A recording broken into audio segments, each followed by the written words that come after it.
Hello everyone. जैसे कि हमारा चैप्टर चल रहा था केमिकल बॉन्डिंग, और मैंने इस चैप्टर में आप लोगों को करा दिया आयनिक बॉन्ड, इसके साथ साथ आयनिक कंपाउंड की properties.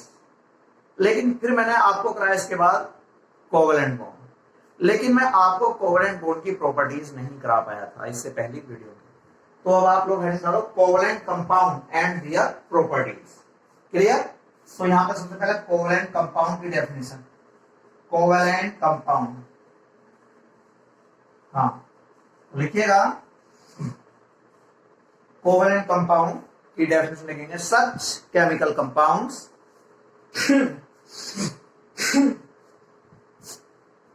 such chemical compounds which are formed by covalent bond, okay, are known as covalent compound. Clear? अब देखो भाई, इसके साथ साथ अब चलेंगे हमारी प्रॉपर्टीज। क्लियर? प्रॉपर्टीज में आप लोग सबसे पहले यहां पर हेडिंग डालोगे physical state. Okay, physical state, हाँ, first heading is physical state. चलिएगा, अब फिजिकल स्टेट देखो, जो आपके कोवेलेंट कंपाउंड है ये रूम टेम्परेचर पर कुछ कंपाउंड सॉलिड स्टेट में होते हैं, कुछ कंपाउंड गैसियस स्टेट में, कुछ कंपाउंड लिक्विड स्टेट में। ठीक है, तो आप लोग लिखिएगा the covalent compounds exist, the covalent compound exist, the covalent compound exist in all three states of matter, in all three states of matter, that is solid, liquid, gas, that is the IE, solid, liquid and gas। ठीक है, जो covalent compound है वो matter की तीनों states में पाए जाते हैं। इसके बाद सेकेंड प्रॉपर्टी है लो melting and boiling point. Clear? Second property low melting and boiling point, low melting and boiling point। Clear? Low melting and boiling point. देखो भाई, एक्चुअली जो कोवेलेंट बॉन्ड होता है आयनिक बॉन्ड के कंपेयर में थोड़ा week होता है, इससे इनके बॉइलिंग, मेल्टिंग और बॉइलिंग पॉइंट आयनिक कंपाउंड से थोड़ा लो होते हैं, वीक होते हैं। लिखिएगा, हेडिंग डालें second property low melting and boiling point, लिखेंगे डैश लगाकर, these compounds have low melting and boiling points, these compounds have low melting and boiling points because of the presence of weak force of attraction।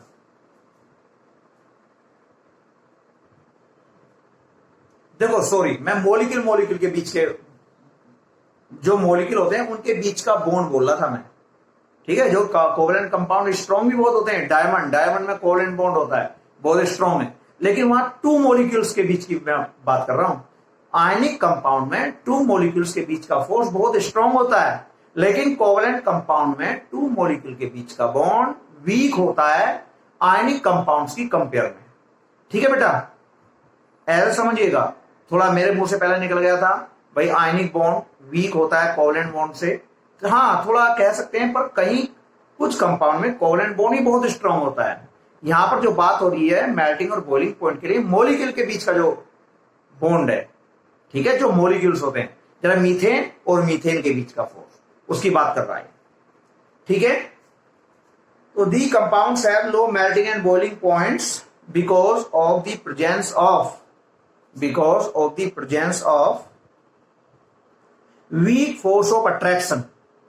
weak force of attraction between the molecules। Okay, इसके बाद third property है solidity. Solubility. देखो solubility क्या होती है? Actually जो covalent compounds हैं, देखना जो कोवलेंट कंपाउंड्स हैं ये, ठीक है, जो नॉन पोलर लिक्विड होते हैं, सोलवेंट होते हैं, ठीक है, उनमें तो हो जाते हैं डिजोल्व, ठीक है, लेकिन जो पोलर सोलवेंट होते हैं उनमें बहुत कम डिजोल्व होते हैं या बिल्कुल भी डिजोल्व नहीं होते। तो पहले लिखेंगे आप लोग सोल्युबिलिटी में, being non polar these are generally insoluble. Okay बेटा, बीइंग नॉन पोलर, आप लोग इस चैप्टर में पोलर और नॉन पोलर की डेफिनेशन पढ़ोगे आगे अभी, ठीक है, अभी यानी कि 2-4 वीडियोस के बाद आपको पोलर कोवलेंट बॉन्ड और नॉन पोलर कोवलेंट बॉन्ड पढ़ने के लिए मिलेंगे, ठीक है बेटा। तो आपने यहां पर क्या लिखा? Being non polar these are generally insoluble. Being non polar these are generally insoluble और लेस सोल्युबल, और less soluble in water and other polar solvent, और दूसरे पोलर सोलवेंट में यानी कि कोवलेंट कंपाउंड इनसॉल्युबल होते हैं, ठीक है बेटा। इसके बाद फुल स्टॉप लगा के लिखेंगे however these are soluble in non polar solvent. However these are soluble in non polar solvent such as benzene. Okay, carbon tetrachloride, ये बेटा नॉन पोलर सोलवेंट है, benzene, carbon tetrachloride etcetera. Okay, अब इसके बाद यहां पर आइएगा, next property है electrical conductivity. Okay, electrical conductivity, next property electrical conductivity, आप लोग हेडिंग डालेंगे इलेक्ट्रिकल कंडक्टिविटी। ओके, हाँ, इलेक्ट्रिकल कंडक्टिविटी।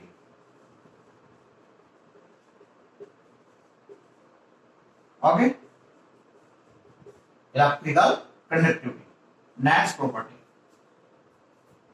तो बेटा यहां पर कोई आयंस तो होते नहीं है जो ये कंपाउंड्स यानी गुड कंडक्टर हो जाएं, ठीक है।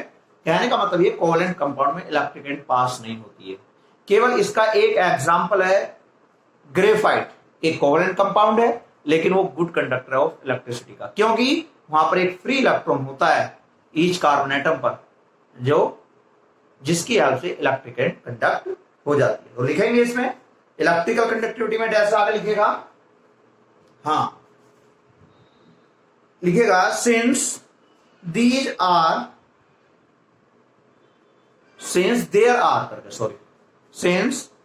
Are no free ions in covalent compound, there are no free ions in covalent compound, ठीक है, in covalent compounds to conduct electricity,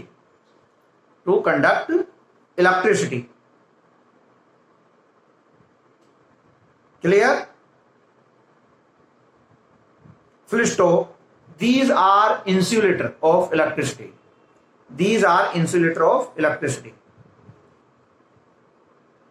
full stop लगा के लिखेंगे graphite is an exception of it, graphite is an exception, EXCEPTION exception of it. Okay बेटा, एक property और चलो लिखिएगा molecular reaction. Okay, molecular reaction,